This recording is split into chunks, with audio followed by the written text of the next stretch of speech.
Hello चित्रे, कशी आहेस? नमस्कार मीरे. काय म्हणतेस? आज एकदम नमस्कार वगैरे, वाय सो?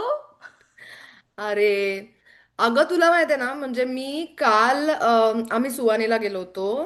खूप भयंकर प्रयत्नांनी प्लॅन करून वगैरे असा तो आमचा लाडका एक आपला हाईक केला. आणि मग it literally took me back to those days. आपण केवढी मजा करायचो अगं. म्हणजे मराठी शाळेमध्ये मुलांना सोडणे, मग तिथेच काहीतरी टाइमपास करणे, वॉक घेणे किंवा कॉफी पिणे किंवा काहीतरी. आणि मग आपण मुलांचे डबे वगैरे आणायचो, आठवतंय? म्हणजे शाळा त्यांची संपली की ते तिथेच बाहेर बसून जेवायचे. हो. आणि मग आपण सगळेजण मिळून सुवाणीला जायचो. आणि मग तो सगळा हाईक बीक करून असं 5 वाजता घरी जायचो, थोडक्यात सगळं आटपून. तर काल आम्ही गेलो होतो तर मला एवढी आठवण आली त्या दिवसांची. प्रत्येक रविवार असा होता, म्हणजे जेवढे दिवस मुलं आपली शाळेत होती फार मजा यायची. हो, फारच हो. मजा यायची. हा, आणि तेव्हा पण मुलांना मजा यायची, कारण आम्ही ॲटलिस्ट गावाच्या या बाजूची लोक, तू नाही, गावाच्या या बाजूची लोक सकाळी पब्लिक्सला भेटायचो. इकडे एक अड्डा आहे आमचा, पब्लिक्स. तिथे आम्ही भेटायचो सगळी. आणि मग आय थिंक पाच एक मुलं गाडीत एकत्र मराठी शाळेला जायची. आणि मग तू त्या टाउनच्या त्या साईडला असल्यामुळे तो तिकडनं मुलांना पिक करायची. 6 प्लस यू इन्क्लुडेड, 7 मुलं असे स्वानीला यायचे. आणि आम्ही इकडनंच पब्लिकला परत अड्डा करून अडल्ट स्वानीला येस, जायचे. Yes, yes. फार मजा यायची, पण That was मुलांना so fun. फारच मजा यायची. आणि कारण ते त्याच्यासाठी they use to look forward to it, की अरे मराठी शाळा आहे आता, आपण गाडीतनं याच्या गाडीतनं जाऊ, त्याच्या गाडीतनं जाऊ असं सगळं. हो. धमाल यायची एकदम. हो ना, तेव्हा तर मजा यायची. पण शाळा आफ्टर कोविड, ड्युरिंग कोविड आमच्याकडून सुटली. आणि मग हळूहळू सगळ्याकडूनच सुटली. आय थिंक हो. ऑल 6 किड्स हळूहळू करत, may be 4 kids I would से, हळूहळू हो. करत सुटले. कारण it somehow felt a lot of work on the parents. आणि कोविडच्या काळात एक तर मुलांचा रेग्युलर अभ्यास घ्यायला लागायचा. त्यांचं रेग्युलर शाळा चालू असायची. आणि मग शिवाय विकेंडला त्यांना मराठी शाळेसाठी बसवायचं कम्प्युटर समोर. आणि मग त्यांना ऑन अदर डेज, संडे यायच्या आधी, it was always Saturday night at 8 P Saturday M night fight होती का? की आता होमवर्क करायचं आहे आपल्याला, मराठी शाळेचा होमवर्क करायचा आहे, प्लीज बसा, प्लीज बसा. करत तो मराठी शाळेचा होमवर्क करून घेणे एक मोठा टास्क असायचा. तो आठवडाभर ढकलत ढकलत. आणि मग कोविड, पण वी वेंट थ्रू कोविड तरी पण, की नाही नाही मराठी, मराठी शाळा वी मस्ट कंटिन्यू वगैरे.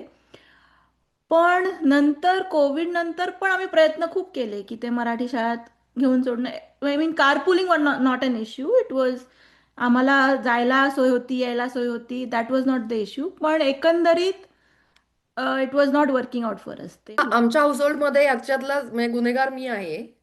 कारण माझ्या नवऱ्याला अगदी तो प्रचंड इच्छा होती की राघवनी मराठी शाळेत जावं आणि घडाघडा मराठी बोलावं आणि पटापटा मराठी वाचावं आणि किंवा काय वॉटेवर. पण मला अजून एक्सप्लेन नाही करता येते असं का आहे. पण मला तेवढी इच्छा, म्हणजे इच्छा होती. म्हणजे अजूनही राघव अतिशय उत्तम मराठी बोलतो, मराठीतनं भांडतो तो माझ्याशी, बाबाशी वगैरे. पण माझं सगळं शिक्षण मराठीतनं झालंय. मी त्रिज्या, परीघ, लघुत्तम असं वगैरे करतच शिकलीये. पण आम्ही मराठी शाळेत जसं इंग्लिश शिकलो ना, म्हणजे कर्ता क्रियापद कर्म आलं पण इंग्लिश नाही आलं, तसं इंग्लिश जसं शिकलो तसं या मराठी शाळेमध्ये होतं असं एक अतिशय नम्रपणे मला वाटतं. कर्ता क्रियापद येतं, पण ते मराठीत चालवता येत नाही, त्या मराठीची मजा येत नाही, आणि म्हणून त्याची गोडी लागत नाही असं मला वाटतं. आणि माझं हे वाटणं चुकीचं असूच शकतं, कारण एवढे सगळेजण मराठी शाळेत मुलांना घालतात. इवन आपणही घातलं, कितीतरी वर्ष मुलं शाळेत जात होती. पण म्हणजे कुठली पण भाषा शिकायची आधी गोडी लागायला पाहिजे ना. म्हणजे त्या म्हणजे आधी बोली भाषेत कम्फर्ट यायला पाहिजे. डायरेक्ट जर मी क्रियापदच गिरवायला लागेल तर माझ्याकडनं पण हे खूप झालं की अभ्यास नाही मी घेऊ शकायचे मराठीतनं राघवचा. आणि मग ते सगळं फक्त परागवर पडायचं. आणि मग तो एक असं एपिसोड व्हायला लागला ना, म्हणजे आता आज आपल्याला असं वादळापूर्वी एक शांतता असते बघा, आपल्याला काय काय विषय माहिती असतात की what are the trigger points for that other person. मग आपल्याला आधीच कळतं की आता हा विषयाला तोंड फुटलं की आता एक मोठा वाद इथे असा निर्माण होणार आहे. हा. तर तसं व्हायला लागलं आणि मग मी म्हणलं की जीवनामध्ये इनफ आहेत वादाचे मुद्दे, तर अजून एक नसला तरी चालणार आहे सध्या. आणि अजून एक सांगते तुला, म्हणजे मला असं लक्षात आलं की इट्स ओके. तो माझा मुलगा कंपॅरिझन नाही पण तरीही कंपॅरिझन इतर मुलांच्या मानाने उत्तम मराठी बोलतो. एकदा त्याने मला असं सांगितलं, मी तुला आश्वासन देतो आई. म्हणलं काय काय देतोस तू मला? ही really speaks very well Marathi, for sure. पण मग तुझं कसं होतं, म्हणजे तू तू का निर्णय घेतलास की दिस इज इट असं? सो जरा बॅकग्राऊंड देते. सो हम्म, माझं तुझ्यासारखं नाही आहे. माझं इंग्लिश मिडियममध्ये पूर्ण शिक्षण झालं, सगळं झालं. आणि मला Marathi, I learn Marathi as a second language. घरी बोलत होते, घरी आई वडिलांशी मराठीच बोलत वॉट एव्हर, पुण्यातच वाढले असल्यामुळे दॅट वॉज बट नॅचरल. पण तरी माझं थोडंसं मुंबई, US असं थोडंसं होतं, त्यामुळे मी इंग्लिश मिडियममध्ये शिकत होते आणि Marathi I learn as a second language. तू म्हणते तसं I learn it grammatically, this is the language kind of right in school.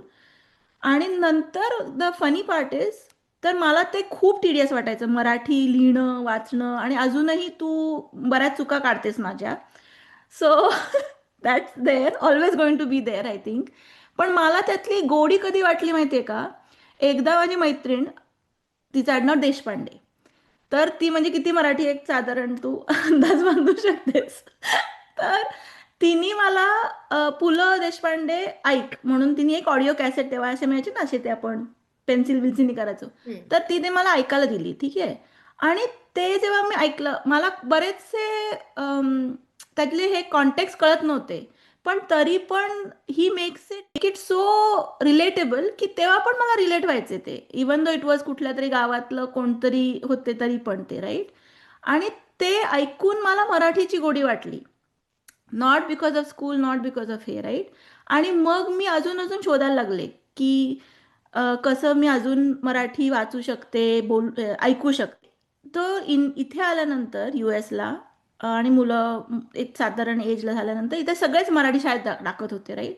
So मला वाटलं की आम्ही घरी मराठी बोलायचो आणि मुलं पण ॲज लॉंग एज डे केअरमध्ये होते तोपर्यंत मराठी बोलत होते घरी.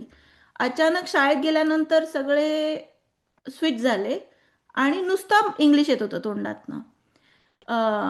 आमच्या घरी गणपती, गौरी गणपती असतात, संक्रांतीचं हळदी कुंकू करते मी, सत्यनारायणची पूजा होत राहते. सो कल्चरली ते kind of are aware of Marathi culture, I would say. पण तरी पण एक मराठी भाषेची, त्याची हिस्ट्रीची थोडीशी अजून गोडी लागावी म्हणून मला मराठी शाळेत टाकायचं होतं, अमितला सुद्धा. So that's where we kind of, that was our expectation. पण मराठी शाळेत गेल्यानंतर it felt like they are learning it as a third language. It is becoming tedious. त्यांना जी गोडी लागायला पाहिजे होती त्याच्या विरुद्ध व्हायला लागलं होतं, की मराठी नकोच, काय कटकट आहे Marathi. So that's where we kind of said की it was getting as you said, episode होत होता दर सॅटर्डेला, तर अभ्यास घेण्याचा आणि सगळ्याचा, आणि it became tedious for them, for us. It was just, and it didn't meet our expectations of what we wanted. ती आता अनुष्का कॅन रीड मराठी, ती असे कुठली मराठी सायन्स असली तिला असं वाचायचं असतं because she is that kind of person. पण आय डोंट, तिला अजून गोडी नाही आहे. She will not go and watch a Marathi movie. So ते जरा एक्सपेक्टेशन आणि डिलिव्हरीमध्ये जरा असं गडबड झालेली आहे तिकडे, त्यामुळे वी स्टॉप्ड. हिंदमाता कोनाड्यातच उभी राहिली म्हणजे शांतपणे, असं तुला म्हणायचं. हा इतका फ्लॅट गेला एक दिवस. म्हणजे आत्ता आम्ही इंडियाला गेलो होतो भारताच्या ट्रिपवर, सगळे साधारण पेठी लोकांची सेकंड जनरेशन. एकाचं लग्न होतं तर आम्ही असे बसलो होतो सगळे, आणि साधारण एक 15 पासून 70 पर्यंत असा वयोगट होता. तर काहीतरी उखाण्यावरनं विषय निघाला आणि पराग म्हणला, अरे तू काय उखाणा घेतलास रे, ती हिंदमाता पण कोनाड्यात थकली असेल. तर कोणाच्या चेहऱ्यावरचं काहीच कोणाला कळलंच नाही, कारण तिकडे पण असं म्हणजे आपण इथे जशी भाषा शिकवतो तशी आता तिथे शिकवतात की नाही ह्याच्याशी माझा कनेक्ट जरा कमी झाला असेल. पण एकूणातच व्याकरणाची मराठी भाषा आणि त्या भाषेची गंमत समजणारी मराठी साहित्य त्यातलं ते किती जणांनी ऐकलं वाचलं मला माहिती नाही.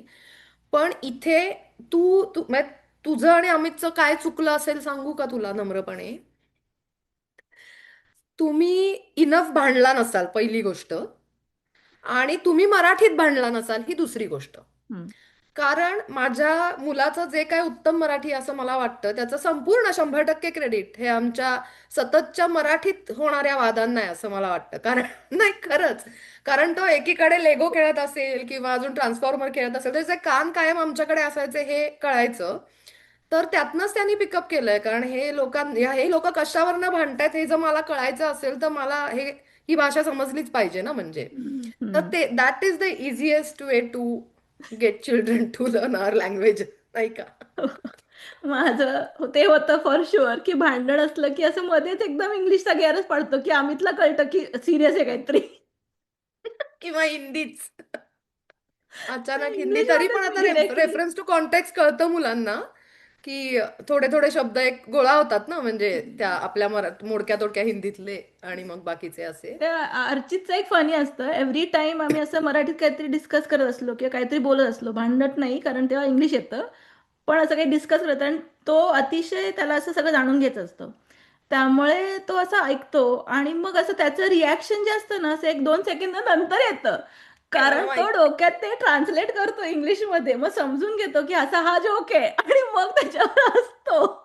हे मला जसं जसंच्या तसं आठवतं सुद्धा आहे. म्हणजे तुझ्या घरी एकदा आलेलो असताना अर्चित कुठेतरी जिन्यावरनं कुठेतरी राघवला काहीतरी द्यायला चालला होता, वर खेळत होती मुलं तेव्हा. आणि मी त्याला काहीतरी माझ्या वेगवान मराठीमध्ये काहीतरी 2-4 प्रश्न विचारले. तर असं मला कळलं की आतमध्ये ऍक्च्युली मशीन चालू आहे प्रोसेसिंग. आणि मग तो असा थांबला ट्रान्सफॉर्मरशी खेळत. आणि मग त्याने मला उत्तर दिलं आणि मग तो वर गेला मराठीमध्ये. म्हणजे त्याला त्याला कळत होतं, फक्त त्याला थोडासा वेळ लागत होता कळायला असं. हम्म. या. पण कमिंग बॅक टू मराठी शाळा, म्हणजे हा उपक्रम अतिशय स्तुत्य आहे. कारण अ, खरं तसं बघायला गेलं तर तुला आणि मला या विषयावर बोलण्याचा नैतिक अधिकार काही नाहीये. कारण आपण त्या शाळेमध्ये ना व्हॉलंटिअरिंग करतोय ना कुठल्या पद्धतीची मदत करतोय खरं म्हणजे. पण तरी सुद्धा नाही का, म्हणजे आपण आपल्या मुलांना त्या शाळेतनं काढलंय. तर त्याचं एक कारण म्हणजे एक काय म्हणतो आपण, जर कधी मराठी शाळांच्या मध्ये त्यांनी असं ठरवलं की आपण एक काहीतरी बघूयात की का बुवा मुलं कमी येत आहेत म्हण किंवा गळतायत म्हण, तर कदाचित याचा काहीतरी उपयोग होईल असं मला वाटतं. की ह्याच्यावर आपल्याला एक पॉडकास्ट इज नॉट इनफ. आपल्याला खूप बोलायचंय. आणि आय एम शुअर की आपलं पॉडकास्ट ऐकणाऱ्यांना अ, त्यांची पण मतं शेअर करायची असतील, कारण त्यांची मुलं जात असतील किंवा ते स्वतः जात असतील, व्हॉलंटिअर करत असतील, शिक्षक म्हणून जात असतील. तर आपण ह्याच्यावर परत एकदा नक्की बोलूयात. कारण मला वाटतं की अजून आपल्याकडे बरंच आहे शेअर करायला, आपल्याकडे नाही आहे का? आणि आय वुड लाईक की कमेंट्समध्ये प्लीज आम्हाला सांगा की तुम्हाला काय वाटतंय we really want to know की is this just a personal as you said personal experience का बाकीच्यांना पण सिमिलर वाटतं आणि इफ यू हॅव कुठल्या दुसऱ्या शाळेत टाकलं असेल किंवा कुठल्या दुसऱ्या इन्स्टिट्यूशनमध्ये टाकलं असेल जिथे you have gotten what you expected तर तेही सांगा we would really love to share it on our next podcast on this topic. Yes. आणि आय होप की कोनाड्यातली हिंदमाता आता थोडीशी हसेल. चल भेटूया परत. चलो बाय. चिरी मिरी बाय.